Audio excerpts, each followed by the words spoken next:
Hello everyone, Ben Williams here from Old Tin Cup Habitat Restoration Enhancement, and welcome back to Land Management A to Z for whitetails in between. Now, what I'm up here doing is filming our letter F, which is food plots. Now, I've got a lot of questions about these, so I'm probably not going to touch on everything that I want to touch on in this video, but we're going to try to tackle as much of it as we can. We shoot these videos live, no edits, none of that fancy jazz, because I want to give you guys the bare bones information that really helps you flesh it out. So, what I'm up here doing right now is checking on one of our cool season plots. This was our experimental no-till plot. If you look back at our Food Plot Forestry Friday videos, Management Monday videos, all those old videos, was this experimental plot of planting with buckwheat as our cover crop source going into the spring, and then came in and did a cool season plot once the buckwheat got to maturity, terminated it, and then planted cereal grains and some greens behind it, mostly greens down the hill. There wasn't a whole lot of brassica up here on top of this plot. So what we got going on is wanted to touch on a couple things. I've had a lot of questions on frost seeding. Now, frost seeding can be good if you're going into a stand of clover that's had good weed control, or a plot that you've already done weed control on, or switchgrass seeding into frost seeding and stuff like that. I'm doing my first switchgrass plantings this year. I haven't done a lot of experience with that, but I've had a lot of questions on it, so I got some seed this year, some good cave and rock from Northwoods Whitetail, so we're going to try that out this year, but I didn't want to put any of it out because I didn't have properly maintained seed bed right now. So you got to have the right conditions to do this kind of stuff, guys. Frost seeding, especially if you're going into a weedy mess or an old goldenrod field, you're just throwing money on the ground. You're not getting a whole lot out of it. So do your steps correctly, amend your soil properly, select a good location for exit and entrance off of that, or hunting around that plot. Otherwise, you're just throwing money away and educating your deer, which is what we don't want to do as land managers.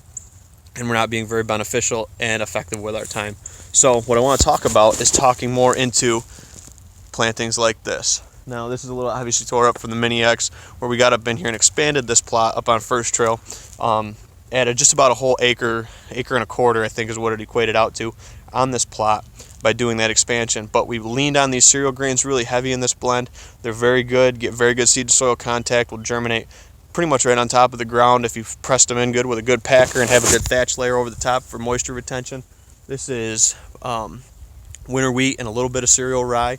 Winter wheat from Thorn Farms over there in Clyde, so good local source, very cost effective and high productive forage throughout the winter months, throughout the fall, and into these early spring green ups. This is the first thing they're going to start hitting. It's actually where a lot of people have been finding sheds this year, is out in winter wheat fields of cover crops that farmers have done. So that's the big thing, guys. Don't always lean on your perennials first thing. Really lean on these cool season annual plots. Really lean on those cereal grains. More people should use them. Very cost effective, very high quality plants. And plant it with a purpose, guys, when you're doing these plots, especially no-till, or if you're doing frost seeding. Please do your correct steps.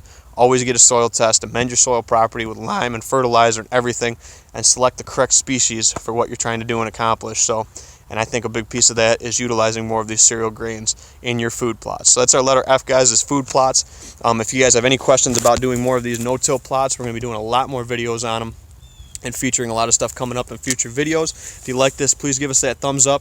Drop your comments down below about what you'd like to see. If you like this video, didn't like it, we're going to shoot a couple videos today. So I'm going to get back to shooting some more videos with some more letters for you guys. Thanks everyone for tuning in.